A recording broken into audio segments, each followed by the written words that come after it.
Mayor Nenshi, we heard today, administration talked about they felt the benefits of the process of going through the bid process, even though a bid didn't go ahead. But what did Calgarians get out of this process? Well, even as I said way back when, the first part of this work was actually very valuable. It had to do with helping understand our readiness and our ability to host major international events, how we can work together, and then specifically those 5,000 pages from the Bid Exploration Committee really helped us understand in great detail what the level of infrastructure needed would be to support our legacy athletic facilities like Canada Olympic Park at Winsport and the Olympic Oval. So that was extremely helpful. Now, moving forward, as I said back at the time, obviously we were going to spend some money on a bid, whether the plebiscite passed or failed, that might have been useful if we got the Olympics and not useful if we didn't get the Olympics. So certainly, I don't think it's fair to say every penny that was spent on stuff that has enduring value, because some of it was transitory. It was to prepare a bid that was not ultimately successful. But the process was very helpful. The other reason that it was very helpful is that it brought the sport community together in a way that we haven't been together in a while, making sure that people were thinking broadly about Calgary's status as a sporting city and what we're able to do, and I thought that was very helpful as well. So I believe that at one point, or after the plebiscite, you were asked to ask the province and the feds if we could pretty please keep some of that money that had been advanced, and did you do so, and did they laugh? They did not laugh. They did politely remind me of two things. Number one is, actually, we need way more money than that for sport infrastructure in Calgary. That really wouldn't have done anything. And number two, in all these complex legal agreements, there actually was no provision for them to give us back that money. I continue to do a fair bit of advocacy with both other orders of government on sport infrastructure generally. Frankly, that $8 million that was left over certainly would have helped with the sliding track. It wouldn't have gone much further than that.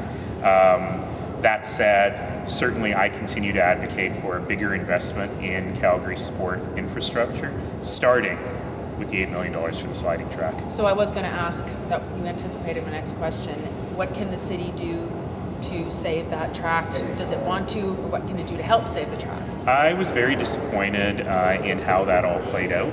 I think that had we, because some years ago, I advocated on behalf of Winsport's Canada Olympic Park to get money to refurbish that track, and we got the money.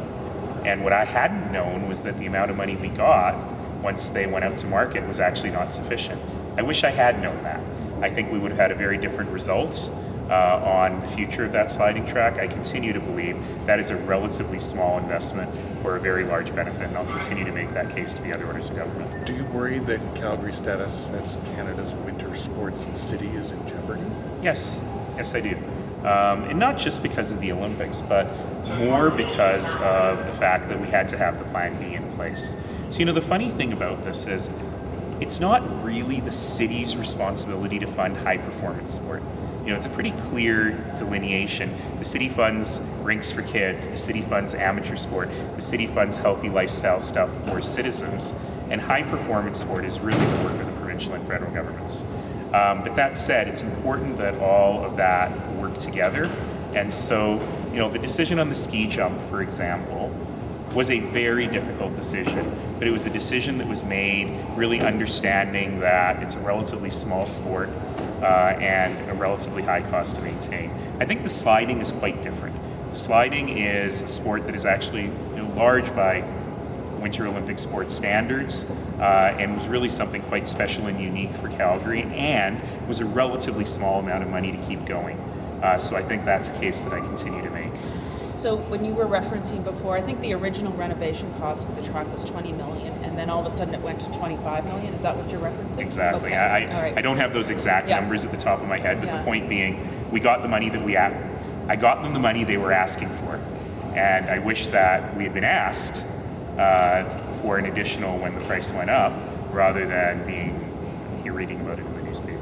Do you have any better understanding now as to why it took so long to get this final report? You know what? It's just, imagine the complexity of lawyers working on a file, and then lawyers from 3 different orders of government working on a file, and then auditors.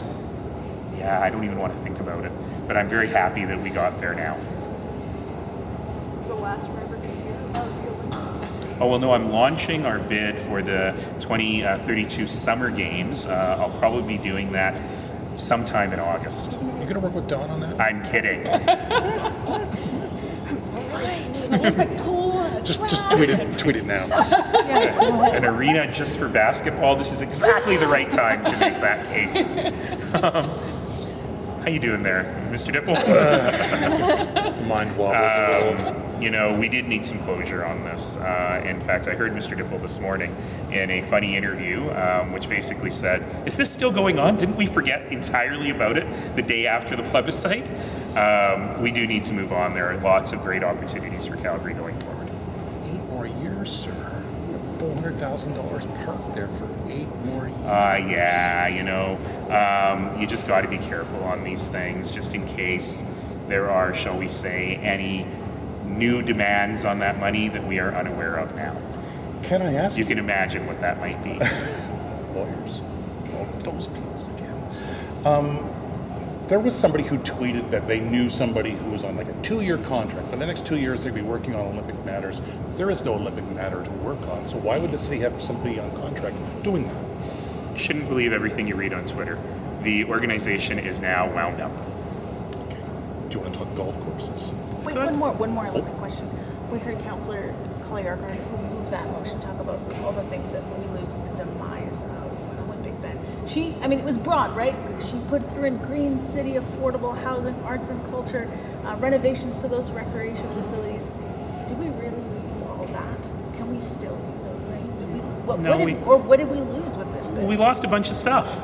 And I'm not really interested in relitigating this because Calgarians made their decision. But we lost a bunch of stuff. And so in terms of guaranteed funding for the rejuvenation of those facilities, funding for a field house that could then be leveraged into other funding. I mean, look, we were going to put in $390 million. We were going to get $5 billion back. That's not economic impact. That was literally checks written to the city to build stuff. I think the biggest loss, though, is affordable housing. I'm going to advocate for that money for the athletic infrastructure. We'll get that over time, I think, because no one wants to see those facilities fall apart. But nobody is talking about building 1,500, 2,000 units of affordable housing all at once, and I don't see how you get that back. So, Golf. we are going to close a golf course? Yes. How soon will that happen then? At the end of the season, so this will be the last season for the Richmond Green Golf Course, and we will look at different options for repurposing that land that could include other recreational facilities, could include park space, might include some development, and we'll have to continue to look at that. But the possibility of recouping from this land, I take it, is not as great as potentially if the city had closed another city. That's right. There are things that restrict this from straight up real estate development across the course that we understand. Frankly, that's why I voted against it, just because I wanted to see the full real estate portfolio before we made the decision. Ultimately, this is probably the right golf course to close. I just wanted to see the whole real estate piece before we made that decision. So it sounds like not many golfers may even notice, given the declining look, people use will of it. look. People will notice, right? People love their golf courses. They love their home course. I don't golf, so I don't really get all the attachment. But people like to golf on one course and perfect their skills on that course. And so clearly, this is not a no harm issue, and I feel bad for the folks who are going to lose it. But ultimately, if not enough people were golfing there, that there are alternatives at reasonable prices nearby, these are the kinds of tough decisions we have to make.